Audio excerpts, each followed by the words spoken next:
नमस्कार, मैं स्वतंत्र कुमार और आप सभी का स्वागत करता हूं आपके अपने चैनल शॉर्ट हैंड टीम पर। तो दोस्तों, आज के इस वीडियो में जनसत्ता के संपादकीय से 584 शब्दों के डिक्टेशन को हम लोग लेने वाले हैं। इसे हम दो अलग अलग स्पीड में लेंगे। पहली बार में 80 की स्पीड में, तो दूसरी और आखिरी बार में इसी डिक्टेशन को हम लोग 100 की स्पीड में लेने वाले हैं। अगर आपको इस डिक्टेशन के PDF की ज़रूरत है या इसमें आए हुए महत्वपूर्ण शब्दों के आउटलाइंस को भी जानना चाहते हैं, तो आप हमारे टेलीग्राम ग्रुप को जरूर ज्वाइन कर लें। ग्रुप का लिंक इसी वीडियो के ठीक नीचे डिस्क्रिप्शन बॉक्स में आपको मिल जाएगा। तो 80 की स्पीड में आपका डिक्टेशन स्टार्ट होगा 5 सेकंड के बाद। तब तक के लिए आप रेडी रहें। स्टार्ट।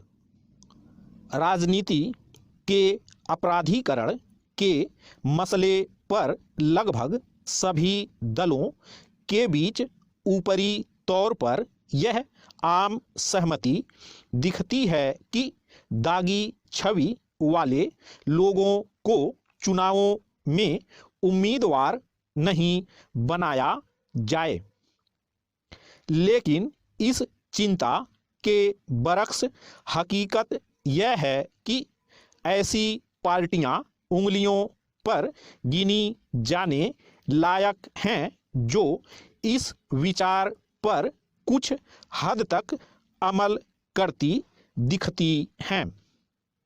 व्यवहार में ज़्यादातर बड़ी पार्टियां कानून के किसी कोड का लाभ उठाकर चुनावों में ऐसे व्यक्ति को भी उम्मीदवार बनाने से नहीं हिचकती जो या तो फितरतन अपराधी रहे हों या उनके गैर कानूनी गतिविधियों में लिप्त रहने की पृष्ठभूमि हो। हालांकि समय समय पर चुनाव आयोग से लेकर अदालतों तक की ओर से आपराधिक पृष्ठभूमि वाले लोगों से चुनावी प्रक्रिया और लोकतंत्र को मुक्त करने के लिए सख्त कानून बनाने की बातें होती रही हैं। लेकिन अब तक दागियों के राजनीति में दखल की रोकथाम की दिशा में कोई ठोस पहल नहीं हो सकी है। यह बेवजह नहीं है कि आज भी संसद और राज्यों की विधानसभाओं में बड़ी तादाद में ऐसे लोग जनप्रतिनिधि के रूप में मौजूद हैं जिन पर कई आपराधिक मुकदमे दर्ज रहे। पैरा। सवाल है कि भारत में चुनावी लोकतंत्र के सामने एक बड़ी चुनौती के रूप में मौजूद होने के बावजूद इस समस्या को लेकर देश के राजनीतिक हलके में कोई चिंता क्यों नहीं दिखाई देती है। आखिर क्या वजह है कि आज भी आम नागरिकों को इस मामले में राजनीतिक दलों से कोई खास उम्मीद नहीं है और राजनीति को आपराधिक छवि के लोगों से मुक्त करने के लिए उन्हें अदालत का रुख करना पड़ रहा है।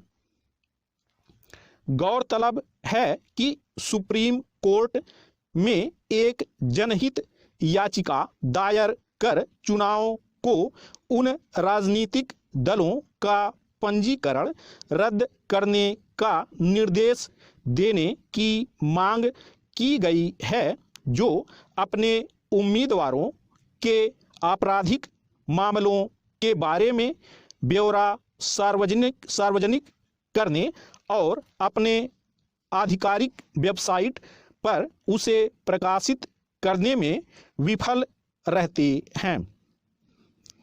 पिछले साल सुप्रीम कोर्ट ने आपराधिक इतिहास के प्रकाशन से संबंधित निर्देशों के उल्लंघन के लिए अदालत की अवमानना के लिए 8 राजनीतिक दलों को दोषी ठहराया था।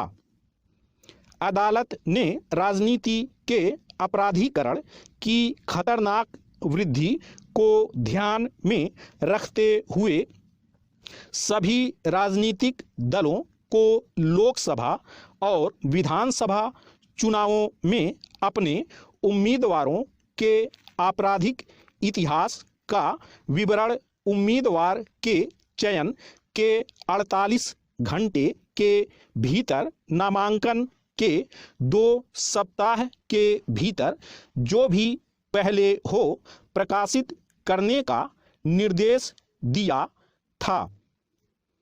पैरा सवाल है कि राजनीति में अक्सर शुचिता और नैतिकता की बात करने में सबसे आगे रहने वाली पार्टियां आखिर अपनी ओर से इसके लिए ठोस और स्पष्ट कदम उठाने के बजाय अमूमन हर मौके पर उम्मीदवारों के चयन को लेकर खुद इसके उलट फैसले लेती क्यों दिखती हैं।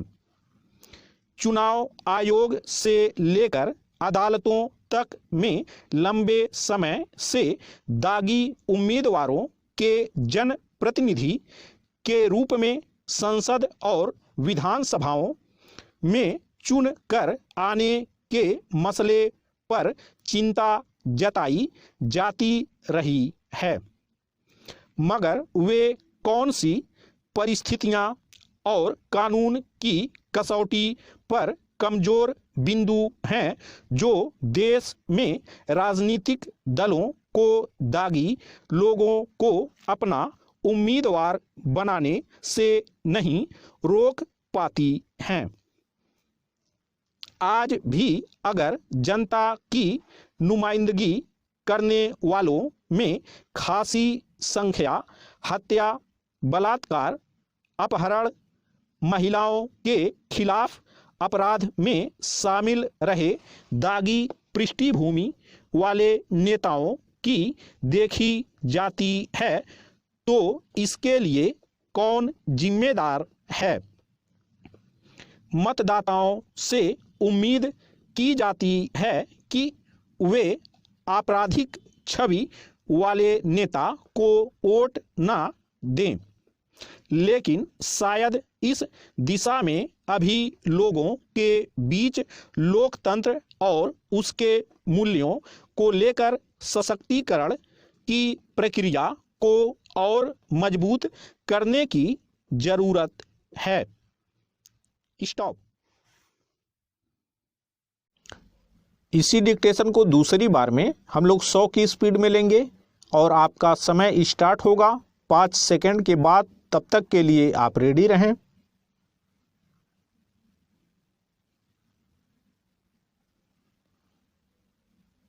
स्टार्ट।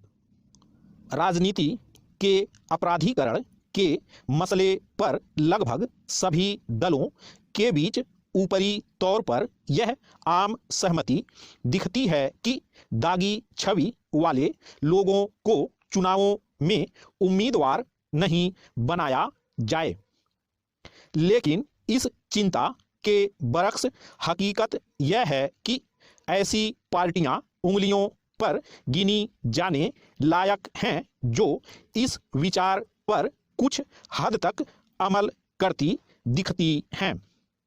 व्यवहार में ज्यादातर बड़ी पार्टियां कानून के किसी कोड का लाभ उठाकर चुनावों में ऐसे व्यक्ति को भी उम्मीदवार बनाने से नहीं हिचकती जो या तो फितरतन अपराधी रहे हों या उनके गैरकानूनी गतिविधियों में लिप्त रहने की पृष्ठभूमि हो। हालांकि समय समय पर चुनाव आयोग से लेकर अदालतों तक की ओर से आपराधिक पृष्ठभूमि वाले लोगों से चुनावी प्रक्रिया और लोकतंत्र को मुक्त करने के लिए सख्त कानून बनाने की बातें होती रही हैं, लेकिन अब तक दागियों के राजनीति में दखल की रोकथाम की दिशा में कोई ठोस पहल नहीं हो सकी है। यह बेवजह नहीं है कि आज भी संसद और राज्यों की विधानसभाओं में बड़ी तादाद में ऐसे लोग जनप्रतिनिधि के रूप में मौजूद हैं जिन पर कई आपराधिक मुकदमे दर्ज रहे। पैरा सवाल है कि भारत में चुनावी लोकतंत्र के सामने एक बड़ी चुनौती के रूप में मौजूद होने के बावजूद इस समस्या को लेकर देश के राजनीतिक हलके में कोई चिंता क्यों नहीं दिखाई देती है। आखिर क्या वजह है कि आज भी आम नागरिकों को इस मामले में राजनीतिक दलों से कोई खास उम्मीद नहीं है और राजनीति को आपराधिक छवि के लोगों से मुक्त करने के लिए उन्हें अदालत का रुख करना पड़ रहा है। गौरतलब है कि सुप्रीम कोर्ट में एक जनहित याचिका दायर कर चुनावों को उन राजनीतिक दलों का पंजीकरण रद्द करने का निर्देश देने की मांग की गई है जो अपने उम्मीदवारों के आपराधिक मामलों के बारे में ब्यौरा सार्वजनिक करने और अपने आधिकारिक वेबसाइट पर उसे प्रकाशित करने में विफल रहते हैं। पिछले साल सुप्रीम कोर्ट ने आपराधिक इतिहास के प्रकाशन से संबंधित निर्देशों के उल्लंघन के लिए अदालत की अवमानना के लिए 8 राजनीतिक दलों को दोषी ठहराया था। अदालत ने राजनीति के अपराधीकरण की खतरनाक वृद्धि को ध्यान में रखते हुए सभी राजनीतिक दलों को लोकसभा और विधानसभा चुनावों में अपने उम्मीदवारों के आपराधिक इतिहास का विवरण उम्मीदवार के चयन के 48 घंटे के भीतर नामांकन के 2 सप्ताह के भीतर जो भी पहले हो प्रकाशित करने का निर्देश दिया था।